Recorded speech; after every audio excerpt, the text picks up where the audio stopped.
Piacere, visitor.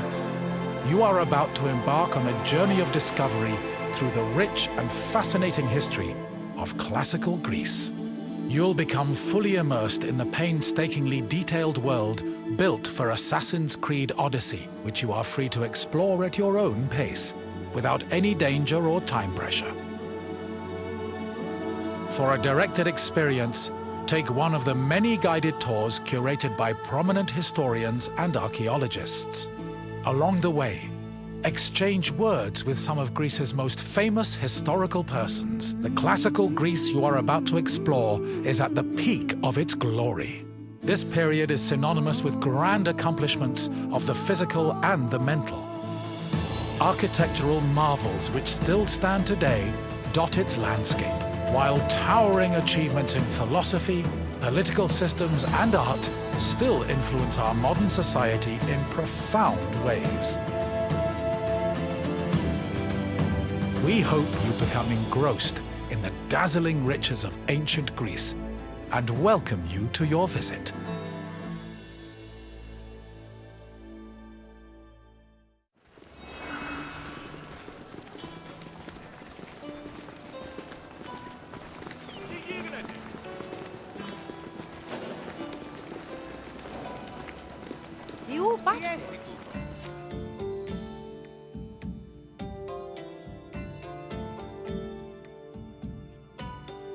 Greetings, wanderer, and welcome to the Acropolis, the shining jewel of Athens.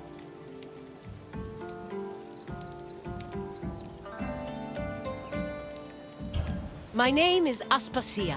Though I am not originally from Athens, I have climbed to the top of its social ladder using my wit and intellect. I've even earned the love of Pericles, one of the most powerful men in the city. The mind truly is a beautiful thing. Personally, I think the Acropolis is one of, if not the, greatest place in all of Greece. Though, considering it was the project of my partner, Pericles, I may be a touch biased.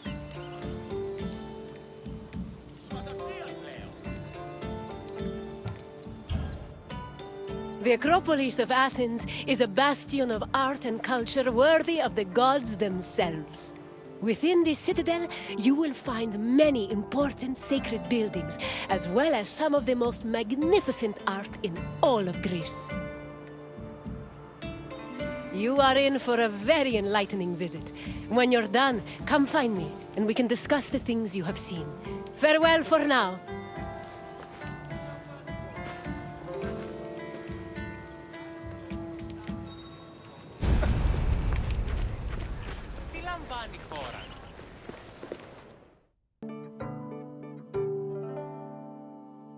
The Acropolis has gone through many changes in its long history. It began as a simple rock, was settled as early as the Neolithic period, and then became a fortress in the Mycenaean period. Stone buildings started appearing in the 7th century BCE. But the famous structures whose ruins remain visible today date mainly from a period of construction in the 5th century BCE. The location of the Acropolis is closely tied with Athens' foundation myth. Supposedly, it was the site where Athena and Poseidon competed for the city's patronage. This connection gave the Acropolis a sacred aura, and it was considered the religious heart of the city.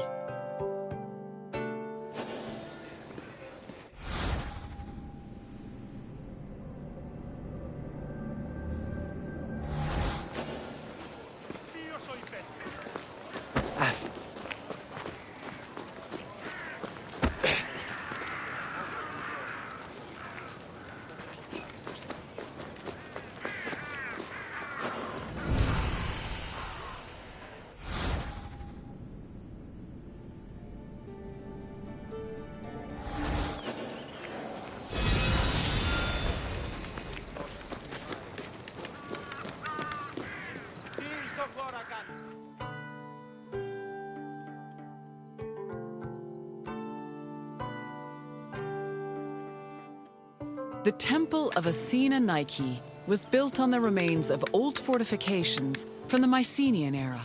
Worship at the temple can be traced back to the 6th century BCE, but the building itself was destroyed during the Greco-Persian Wars a century later.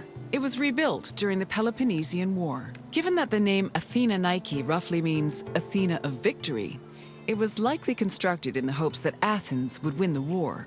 Unusually, the temple depicts historical scenes of battles against the Persians instead of the more mythologically inclined art of other Greek buildings. The temple's priestess was chosen randomly among the Athenians and received a salary of 50 drachmae annually, along with skins and trophies from sacrificed animals.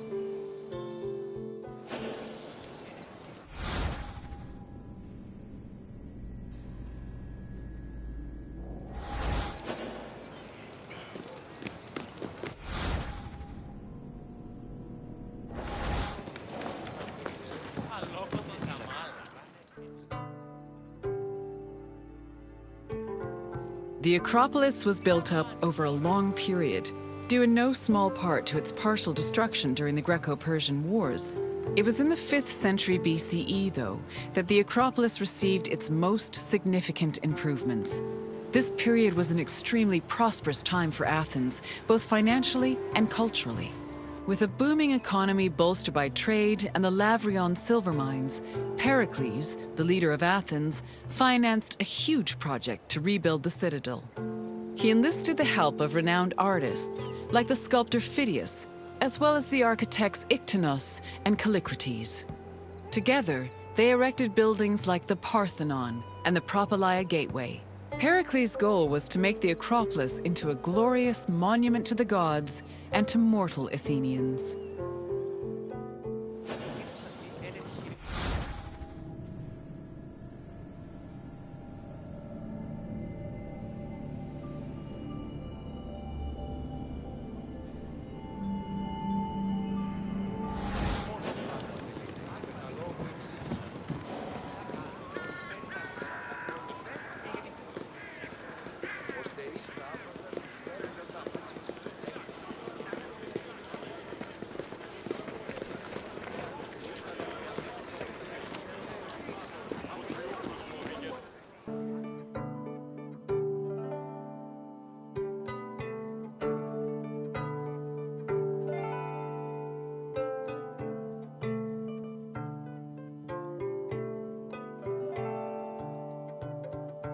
Behind the Propylaea was the giant bronze statue of Athena Promachos, or Athena who fights on the front lines. That name was reflected in the spear and shield the statue held in its hands. It was erected in the mid-5th century BCE by the artist Phidias. According to an inscription, it took 9 years to make and cost almost 500,000 drachmae. At approximately 10 meters tall, the statue was apparently so large that Pausanias claimed its helmet and spear tip could be seen from the sea near Cape Sunion, 60 kilometers away. The ornamentation on the statue's shield was engraved by the metalsmith Mies.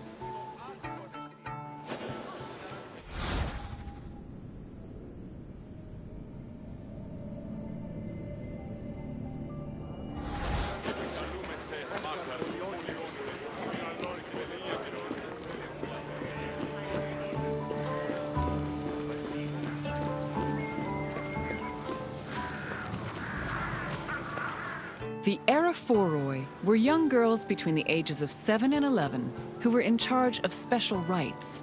A list of 4 girls was drafted by the Assembly of Citizens, from which the High Magistrate, the Archon Basileus, chose 2 to serve as Aerophoroi for the year. The girls lived in a house on the Acropolis. They were in charge of carrying sacred objects and weaving the peplos of Athena. The peplos was a sacred robe offered to Athena during Panathenaea, a festival held in her honor.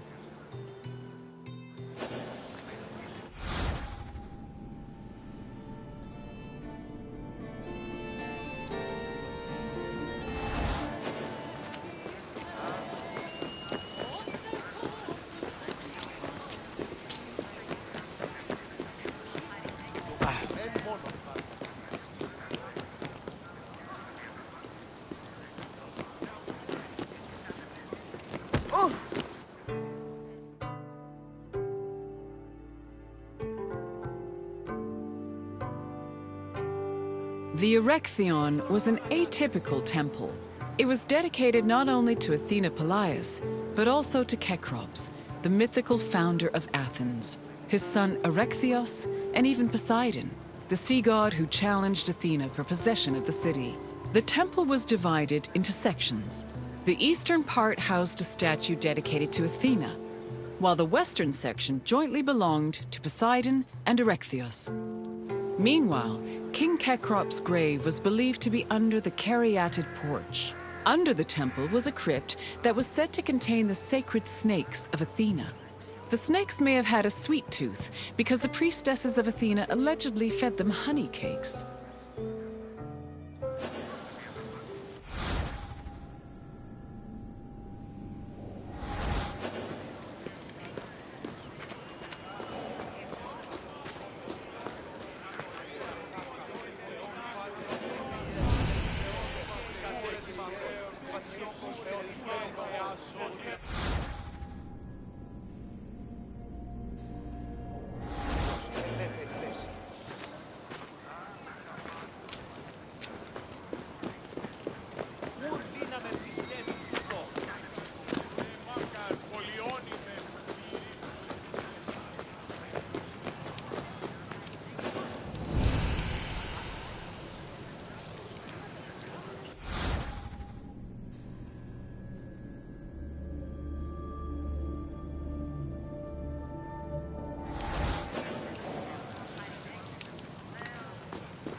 The Parthenon is one of the most well-known buildings in the world and an enduring symbol of ancient Greek civilization.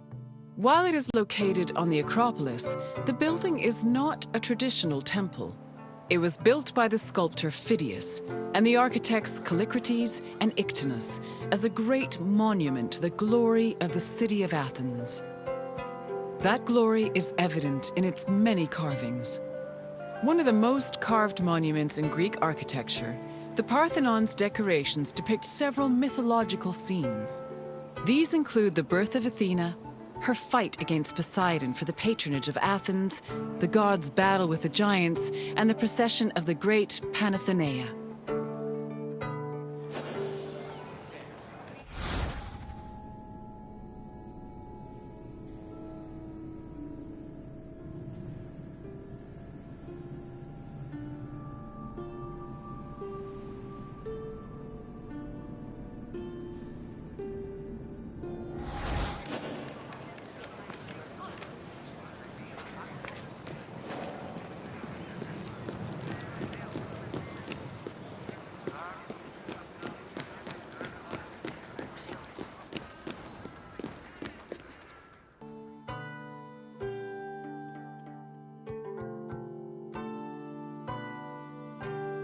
The Parthenon's inner chamber, or cella, contained a massive statue of Athena that was considered to be one of the sculptor Phidias's greatest masterpieces. The statue was chryselephantine, a combination of gold and ivory. To justify the steep cost of its construction, Pericles told Athenians that the statue was a gold reserve, which could be disassembled in times of economic distress. The cella also allegedly contained a pool, whose main purpose was to control the room's humidity, which helped preserve the statue's ivory.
Athens' treasury was located in the Parthenon, where it was believed to be protected by Athena herself. The treasury contained objects of great value, acquired from different conquests, as well as a mass of minted silver coins and various offerings to Athena.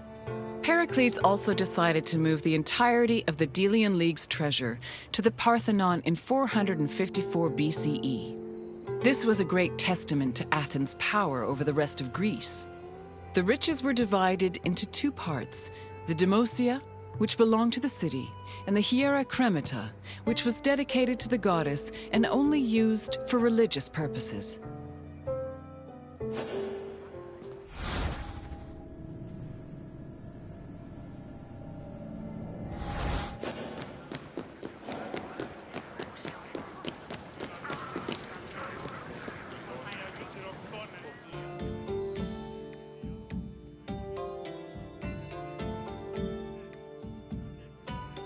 And what did you think of the Acropolis?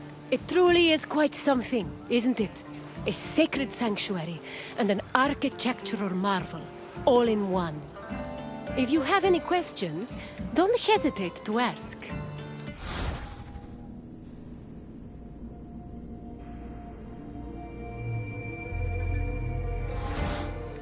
You're confident enough for a test? Very well. Let us see how much you know.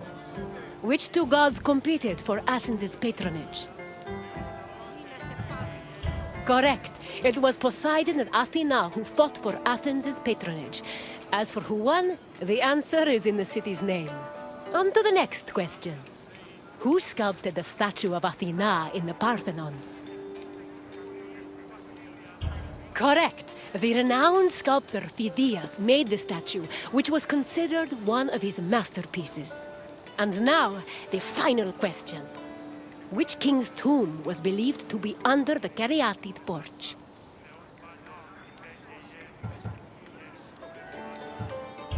I'm afraid not. Menelaos was known for two things: marrying Helen of Troy and going to war when she left him for the beautiful Paris. Try another answer. That is correct. Cecrops was the mythological first king of Athens, and his tomb was said to be under the Erechtheion. It seems you know much about this place. Well done, wanderer. Very well. On to the next tour.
Welcome, traveler, to the ruins of Mykene.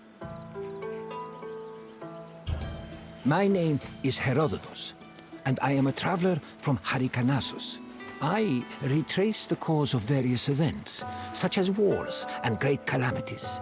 I describe what I see and record what I'm told, all with the aim of providing a better understanding of why these things occur. Look for me to introduce you to many sites. It is humbling to stand in the remnants of such a great civilization. Looking at these ruins, I am reminded that the past is never as far behind us as we think. These are the ruins of Mycenae, center of the old Mycenaean civilization. It was home to great warriors and heroes. In many ways, places like Athens and Sparta stand on the shoulders of its accomplishments. This tour will take you through its ruins and introduce you to its most important monuments, revealing its history in the process. I hope you enjoy yourself. I'll be waiting for you at the end of your visit.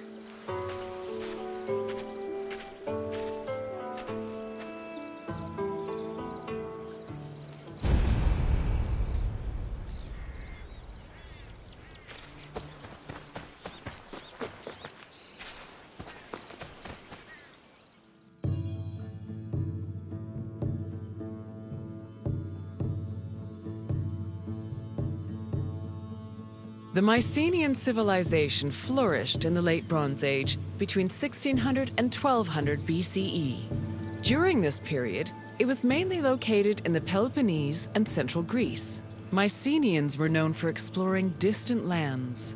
Notably, they battled the Hittite allied city of Walusa in a conflict that was believed to be the inspiration for Homer's Trojan War. But the Mycenaean people didn't only travel to fight. They learned much from their neighbors, the Minoans of Crete, such as how to write syllabic script on clay tablets. Such tablets provide evidence that Mycenaeans spoke an early form of Greek.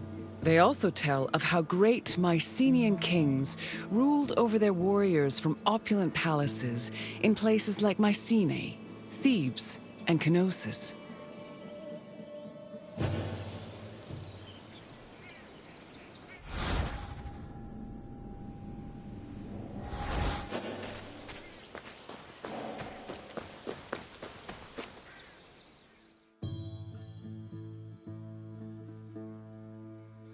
The entrance to Agamemnon's citadel, or the Lion Gate, is one of the most iconic monuments in Mycenae. It is impressive for both its height and for the intimidating rendering on its relief, which depicts two lions standing on either side of a column. Unfortunately, the lions' heads, which were presumably made of a precious metal or higher quality stone, have been lost to time. The gate was most likely meant to greet a triumphant king returning home from successful military campaigns and to awe foreign visitors.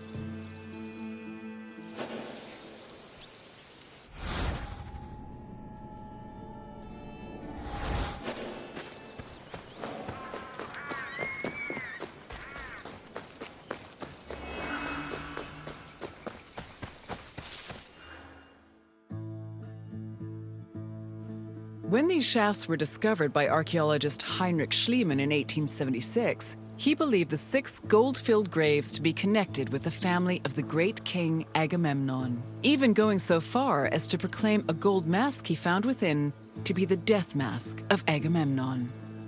However, this was refuted by later excavations, which showed that the 19 bodies buried in the shafts dated back to a few hundred years before Agamemnon was even born. In fact, at the time of the body's burial, the Lion Gate and the citadel walls had not even been built yet. It's estimated that the people in the graves were members of the first Mycenaean dynasty. The graves later became a place of worship for Mycenaean kings who raised walls to protect them. These walls helped preserve several incredible artifacts, including women's jewelry, death masks, and masterfully crafted weapons.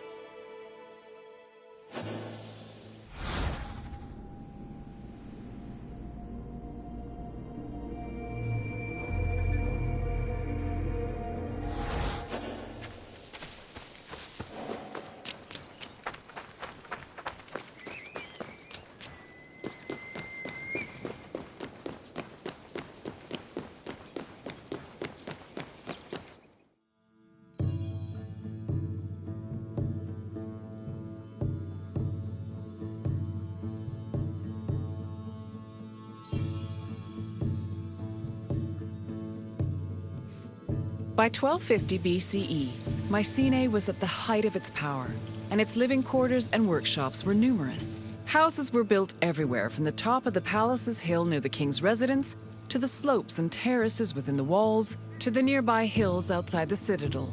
At one point, the citadel's walls even had to be enlarged to make room for more quarters. The people who lived inside the citadel were those with high status in either the military, religious, or administrative sectors of the kingdom. This is reflected by the ceramic and metal vessels inside the houses, as well as their painted plastered walls.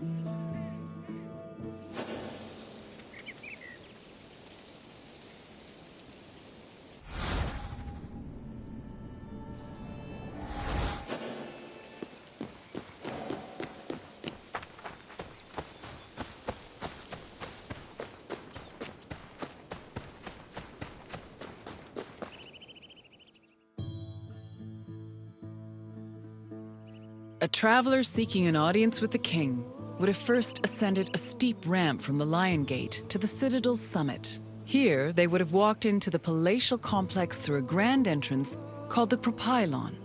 Once inside, their gaze would immediately be drawn to the palace's main hall, a monumental area known as the Megaron. The vividly decorated Megaron, which glittered with precious objects and colorful frescoes in its heyday, was where the king would have received the traveler. If the king was feeling generous, he would have shared with the visitor the palace's most marvelous feature, its commanding and majestic view, which stretched from the plain of Argolis to the gleaming Aegean Sea.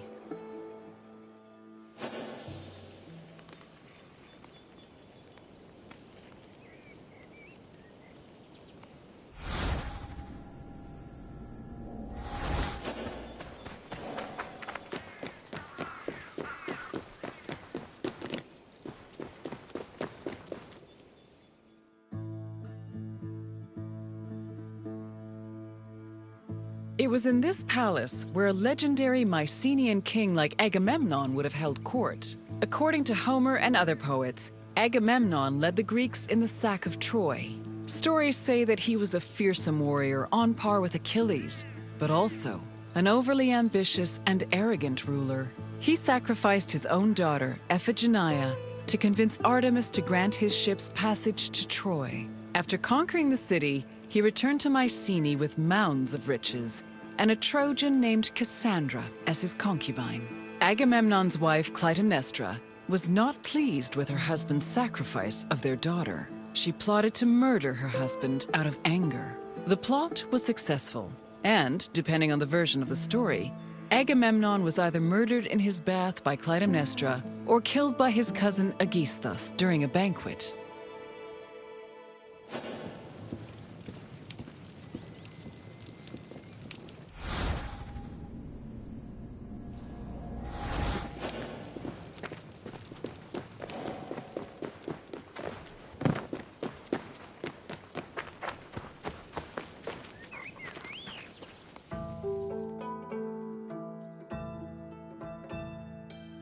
You've completed the tour. I trust it was an eye-opening experience. Though it did not last, Mycenae was a sort of precursor to what would eventually become the Greek civilization we know today. It's important we remember them, if only to avoid repeating their mistakes. Now, what else would you like to do? Then let's begin. First, I have quite a simple question. Which ancient city may have been the inspiration for Homer's depiction of Troy?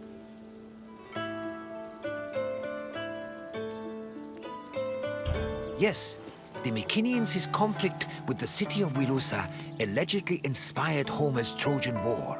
Now for the second question. Agamemnon sacrificed his daughter Iphigenia to convince which god to allow him to proceed to Troy? Yes, Agamemnon sacrificed Iphigenia to reconcile with Artemis, who then allowed his ships to pass to Troy. Now, one last question. What was the name of Agamemnon's Trojan concubine? Correct. Following the sack of Troy, Agamemnon sailed home with the Trojan prophetess named Cassandra. You've studied the ruins well, traveler. I appreciate your desire for more knowledge. Let us continue.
Welcome, friend, to this especially sacred part of the Olympian Sanctuary. My name is Varnavas, and I am a ship captain. Don't be fooled by my scarred eye. Though I've seen my share of combat, I mostly stick to trading these days. Well, trading and introducing visitors like you to wonderful sights like this. This place is practically vibrating with divine energy. I feel like if I look over my shoulder right now, Zeus will be staring back at me.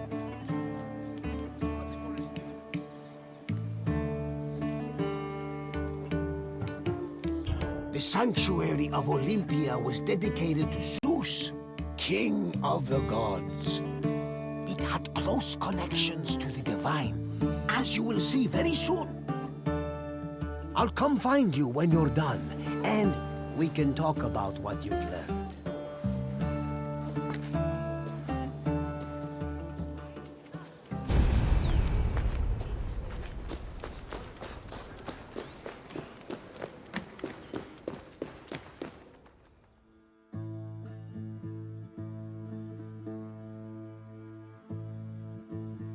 This workshop was built for the renowned sculptor Phidias after his work on the Acropolis of Athens.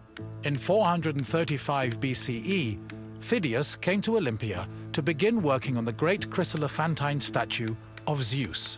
He died 5 years later, shortly after completing his masterpiece. This grand statue would become one of the 7 wonders of the ancient world. Phidias's workshop was located right next to the Temple of Zeus. Its structure has been well preserved, mostly owing to its conversion to a church in the 5th century CE. Archaeologists have also discovered lots of ancient materials in the surrounding area, such as casting molds and sculpting tools. The most famous artifact, however, is a cup bearing an inscription that aggressively states, "I belong to Phidias."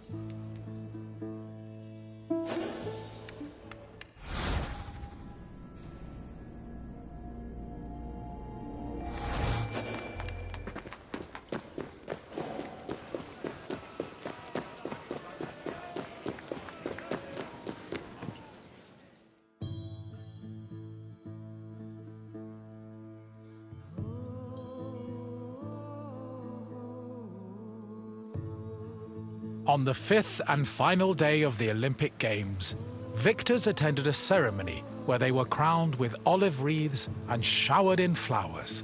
The crowns came from the sacred olive tree of Zeus, which was planted near the god's temple. A young boy trimmed the branches with a golden sickle before giving them to the Hellenodikai to turn into wreaths. After the crowning ceremony, it was time for great feasting and celebration.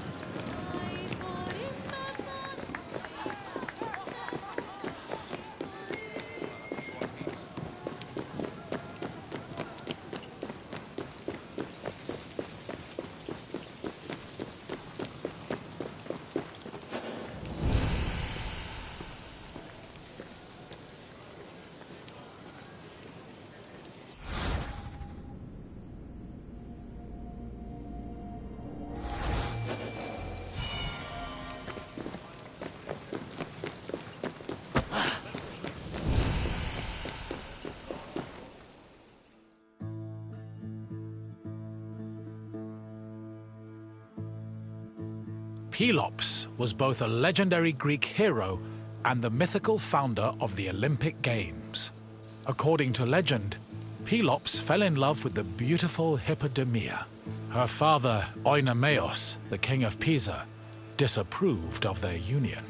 Having once heard a prophecy that he would be killed by his son-in-law, Oenomaus was known to challenge his daughter's suitors to chariot races, killing them when he won. Still, Pelops was determined to win Hippodamia's heart. Before the race, he enlisted the help of Poseidon, who gave him a golden chariot with 4 winged horses. Pelops was able to win both the race and the hand of his beloved, while Oenomaus was dragged to death by his horses. The start of this famous race was depicted on the eastern pediment of the Temple of Zeus.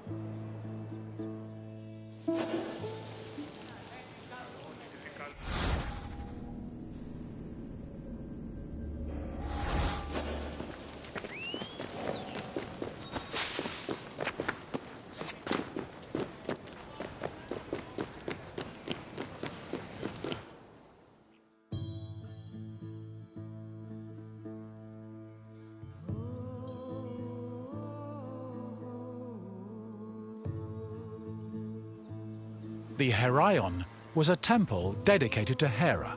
It is one of the oldest temples in the sanctuary, dating back to approximately 590 BCE.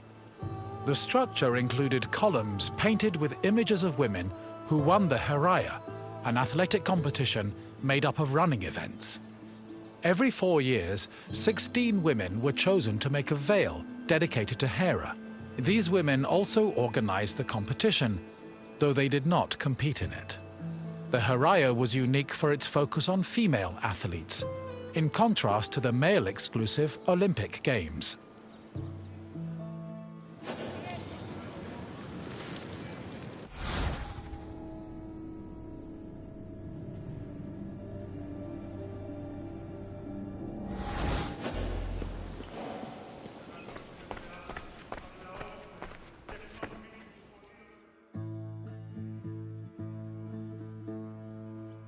Hera was the goddess of women, marriage, family, and childbirth. She ruled Mount Olympus as Queen of the Gods, along with her husband and brother Zeus. Many mythological stories paint her as being annoyed at Zeus's many lovers and illegitimate offspring. In Greek art, Hera is usually depicted as matronly and regal, often wearing a crown or sitting on a throne. She is also sometimes seen holding a pomegranate, a symbol of both fertility and death. Hera's cult was very popular across Greece, and Olympia even minted her image on its coinage.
One of the highlights of the Olympic Games was a ceremony that took place on the third day of the festival.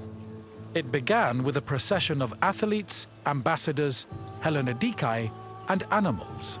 The group made their way around the Altis until they arrived at the Temple of Zeus.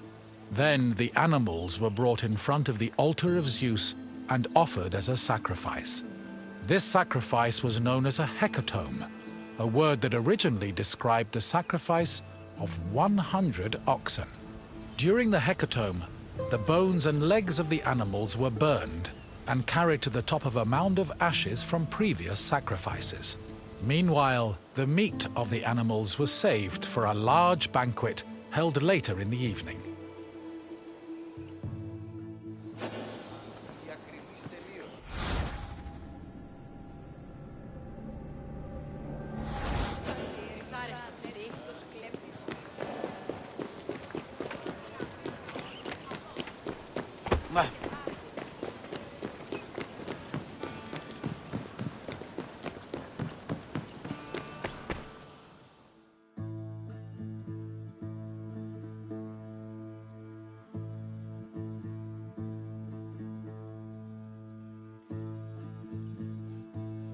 The Olympic Games were dedicated to Zeus, and all the ceremonies and events were hosted in his honor.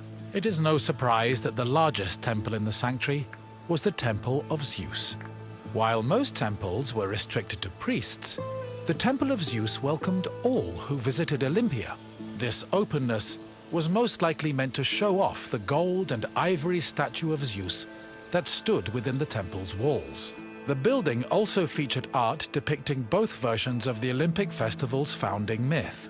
The eastern pediment showed a scene from the legendary race between Pelops and Oinomaos. The temple's metapiece, meanwhile, showed the 12 labors of Heracles, the other mythical founder of the Games.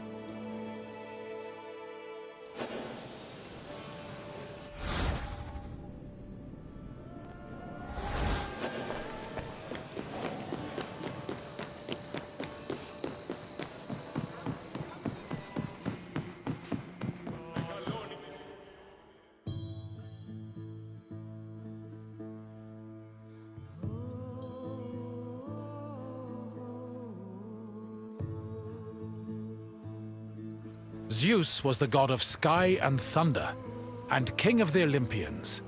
He ruled the world from his home on Mount Olympus. The child of Cronus the Titan, Zeus overthrew his father and cast the Titans out in a great battle known as the Titanomachy. He had children of his own with his wife Hera, including Ares, Hephaestus, Hebe, and Eileithyia. He also had many children without Hera, much to her consternation. But there are too many to list here. Zeus was believed to have control over the lives of mortals, as his many epithets attest to. For example, his title Horkios made him a keeper of oaths, while Xenios was the name conferred to him as a protector of hospitality. In Greek art, Zeus was usually depicted holding a thunderbolt and sitting on a throne, befitting his position as king.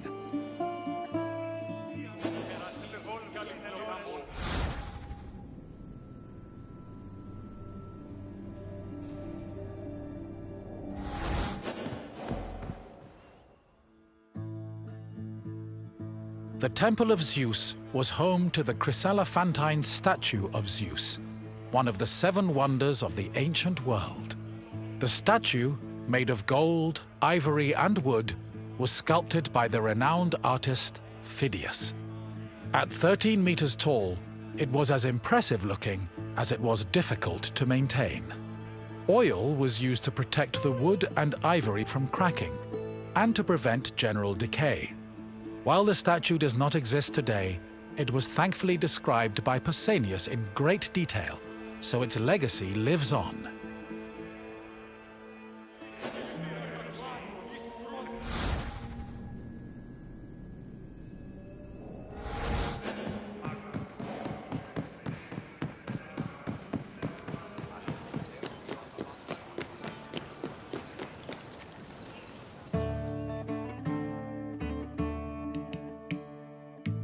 Hello again! I hope you enjoyed your visit and feel a little bit closer to the gods. Well, as close as a mortal can get. Is there anything else you'd like to do? Excellent! Let's see what you remember. Your first question is a simple one. Which goddess was Zeus's wife? Correct! Not only was Ida Zeus's wife, she was his sister as well. But let's move on to the next question. What kind of contest did Pelops win in his quest to marry Hippodamia? Yes, Pelops won a chariot race, thanks to Poseidon's help. And now, the final question. What was inscribed on the cup found near Phidias' workshop? Correct! Apparently, Phidias was very possessive of his things. Perhaps someone from the sanctuary kept stealing them. But I'm getting off track. Excellent work, friend! You honor the gods with your great wisdom.